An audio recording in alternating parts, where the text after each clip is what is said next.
C'est-à-dire que nous avons des suprémacistes raciaux qui pratiquent ou qui soutiennent une politique d'extrême droite, qui nous agressent parce que nous les critiquons, au nom des valeurs qui sont en réalité les nôtres et au nom desquelles nous les avons émancipés en 1791.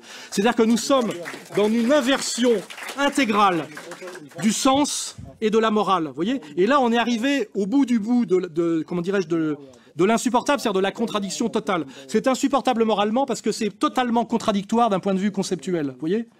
Et je prétends, et je ne suis pas le seul, avoir quand même hérité d'une culture, moi, petit français moyen, qui me permet, contre les mensonges de Kuckerman et de Bernard Lévy, de comprendre tout ça, c'est-à-dire de le comprendre et de le dire, de l'expliquer. C'est ce travail que je fais. J'ai d'abord compris tout ça pour moi-même et j'ai fait l'effort de l'expliquer au maximum de gens en France pour les protéger, les défendre et leur permettre de se défendre contre une domination qui est scandaleuse sur le plan moral et dangereuse sur le plan politique et dangereuse, comme je le dis, pour tout le monde, hein. Pour tout le monde. Et ce qui est d'autant plus dégueulasse, c'est que le jour où ça va péter à cause de tout ça, entre Français d'origine musulmane, entre Français de souche votant Front National, entre Juifs du quotidien brinque-ballés dans leur soutien divers et opposés, ceux qui ont monté cette stratégie de la haine, car c'est bien une stratégie de la haine orchestrée, les Bernard Lévy, les Kuckerman, les Attali, se seront tous barrés, exactement comme les Juifs allemands de la haute bourgeoisie berlinoise. En 1933, ils ont vite compris qu'il fallait qu'ils se cassent à Londres ou à New York. Ils ne sont pas restés. Hein. Voilà. C'est exactement pareil. Et ces fauteurs de guerre, ces fauteurs de haine, qu'on peut très facilement désigner, car nous avons toutes les preuves pour les désigner. Bernard-Henri Lévy ne fait depuis 1977 que de déclarer des guerres et de cautionner des guerres. Cette salope, cette ordure, hein,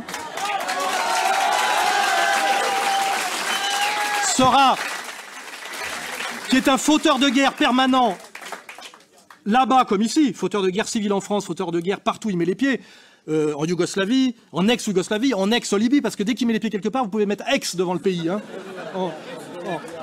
En ex-Ukraine, sera le premier à se barrer le jour où ça va péter, et le premier, si je l'attrape, moi, par l'oreille, avec mes amis patriotes, à chialer et à demander pardon et à dire « mais j'ai pas voulu ça, vous m'avez mal compris ». Exactement comme Rebattet disait dans Les Décombres qu'il était dégoûté d'aller à Vichy, car il y avait trop de juifs autour du maréchal Pétain.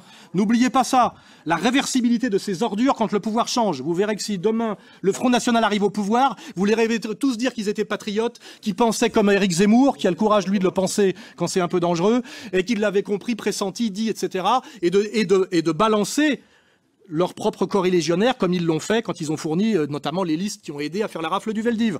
J'ai tous les documents, je sais toutes ces choses-là. Je suis en danger parce que je vous permets de le savoir. Hein.